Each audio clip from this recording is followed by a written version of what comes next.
Grace and peace, friends and family. Welcome to another conversation. This is Joy, and I am the founder of Pink Girl Teaches. I am a certified life coach, and I help victims of narcissistic abuse walk through the fog, the fear, the obligation, and the guilt that they experience when being in a relationship with a narcissist. I want to thank you so much for pressing play and just taking some time out of your day to spend with me. And it's my sincere hope that you find value in what I have to share in this conversation. Agents of torment. That is those flying monkeys. You know, when we consider the word agent and what it truly means, the definition of the word is a person who acts on behalf of another person or group. Sums up a flying monkey pretty well. They act on behalf of another person. So sometimes it's a narcissist that you are involved in a relationship with, married to, a narcissistic friend, a narcissistic parent. But when it says, or they work on behalf of a group, now we can think of narcissistic societies, narcissistic communities, such as your working environment, right? They're in cahoots with those that are running or those that are, supervising you, managing you. It could even be team members. But then we think about governments. We think about healthcare. We think about churches. Like, listen, nothing is off the limits here, because narcissists exist in every sphere of society. We live in a narcissistic society anyhow. So it's to be expected that we would encounter flying monkeys wherever there is a narcissist. Those two go hand in hand, because flying monkeys they're such an important piece and are needed to be part of the narcissistic harem. You see, they are the narcissist's representative. And I want to just focus on this representative for a quick moment. You know, when that thought came to my mind, it reminded me of one of these dating trends or, the discussion about the representative. The thing about that is, I don't believe that everybody has a representative. Some people do genuinely show up as themselves.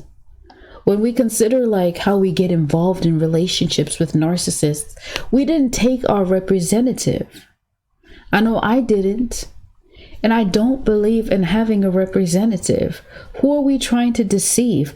Yes, I understand that you put your best foot forward, be managed, how you pay attention to how you show up, how you're dressed, how you treat them, respectful. But if you are an integral person, then you don't need a representative, because that's just who you are. We're not perfect people. And so we don't have to wear a mask to go and engage with people and then in time let that mask slip.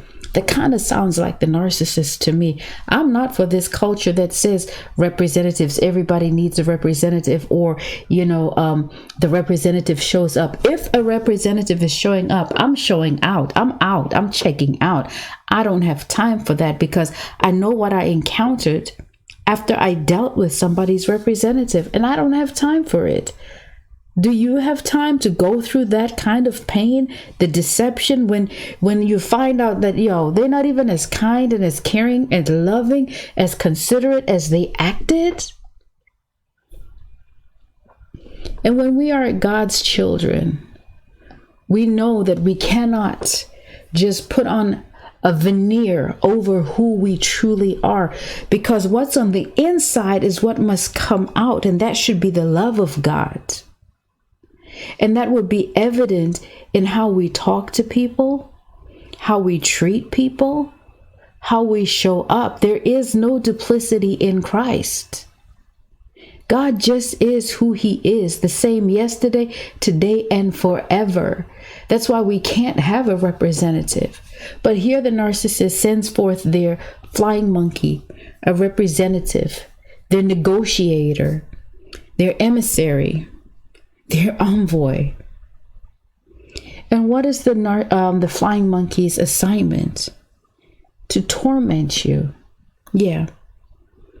And when we consider what does torment really mean? Well, it's a severe physical or mental suffering, affliction.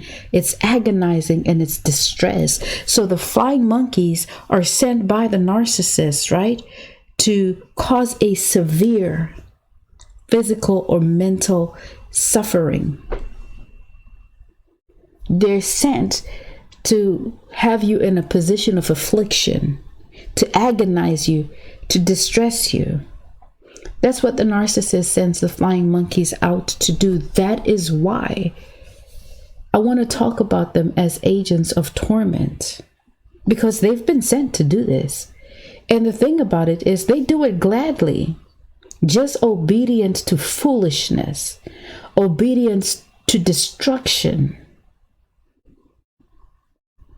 And why this is so evil, so wicked, is it because a lot of times you see the torment that they've come to bring into your life, into the lives of the targets of the narcissist, is to resurrect old wounds, old pain. We're trying to get over these people. We're trying to move on with our life. We don't care about what they're doing anymore. But they keep resurrecting old injuries. Some of the injuries are from the end of the relationship. Sometimes it could be a series of bad relationships that, have you feeling a particular type of way. Sometimes it was how you were brought up, childhood trauma, stresses from teen years. But then it brings up and it resurrects rejection issues, abandonment issues. Sometimes it was domestic violence and disappointment. And each one of those things that I mentioned, they have a role, or familiar spirits have a role, and they have influence over those things. Now, one thing about a familiar spirit you've got to remember is that is a family spirit. It runs through a person's bloodline. So as you examine your own life, go back through your family history and see how many times those particular issues or what you deal with have been running in the bloodline. That's how familiar spirits work. They keep the same types of trauma and events happening in bloodlines. Divorce, child abuse, alcohol, drug problems, particular health issues, all familiar spirits, all at work. One thing about a familiar spirit that you must also remember is that it is under the spirit of Jezebel, which is a principality. That's a ruling spirit. And the spirit of torment is intertwined with a familiar spirit. Now, we understand that anytime there is a narcissist on the scene, that there is a legion at work. It's never one spirit or two spirits, but rather it's a legion. That's a whole lot. And I want to say this, when Satan tried to tempt Jesus, right after Jesus had come out of the wilderness from fasting for 40 days, it got to a point where Jesus said to Satan that, listen, because Satan told him, if you, and I'm paraphrasing, so don't quote me here, right? If you jump off, or if you fall off, you fall down and you drop from this cliff, you can ask the word says that, your father would give you, he has given angels charge over you so they can save you, right? But Jesus also said to him that, listen, he can command a legion of angels. And I want to focus on the legion, because when we talked about a legion of demonic spirits, but when we consider a legion of angels, if you study that, what you'll learn is that legion of angels is up to 6,000 spirits. spirits, 6,000 angels, right? And so when it was 12 legions, that would be technically 72,000 angels. But now when we consider legion in these demonic, these demonic influences or spirits that are within them, I wonder how many spirits it truly is. If the angel, or, if a legion of angels was 6,000, how many would it be? And I'm not saying that it's 6,000 in operation, but it is a lot. That's why we could drive ourselves crazy trying to discern every spirit. It's a whole lot of spirits. That's why they're able to do a whole lot of wickedness. That's why they're able to retain a whole lot of information. That's why they're able to be with multiple people. That's why they can compartmentalize the way that they do. That's why they can be deceptive for so long, because it is a legion of spirits. It is teamwork. Don't you know they say that teamwork makes the dream work? Yeah, the narcissist's crazy, delusional dreams.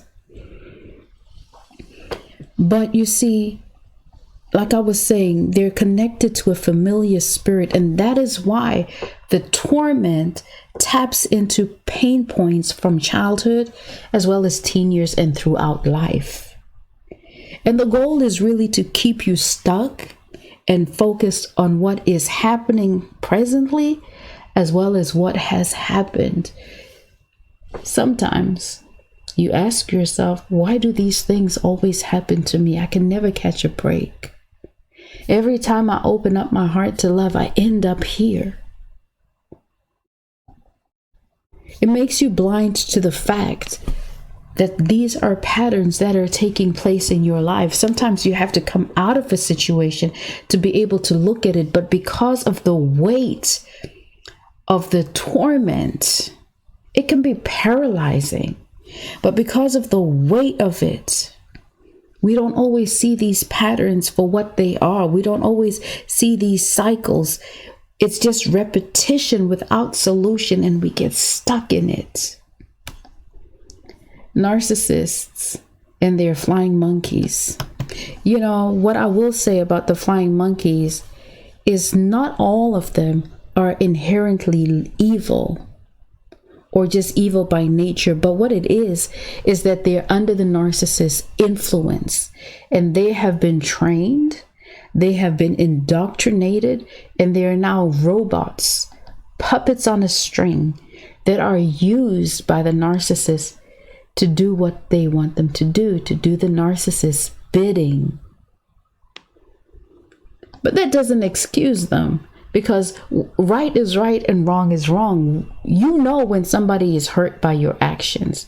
You know, and they know when they're talking to the narcissist, and they can see the narcissist salivate at the thoughts of the wickedness that they are conjuring up in their minds on how to inflict pain in your life, how to be agents of torment, how to amplify that disappointment, the rejection, the isolation, the devastation, to keep you stuck. They plot together. So even though they may not be evil by nature, they sure did drink the devil's Kool-Aid. But then you have those ones that are equally as evil as the narcissist. They actually salivate over the opportunity to be wicked, vindictive, and they also seek control and manipulation over people. And they want to dominate, and they really believe that they are walking in delegated authority, which is so interesting.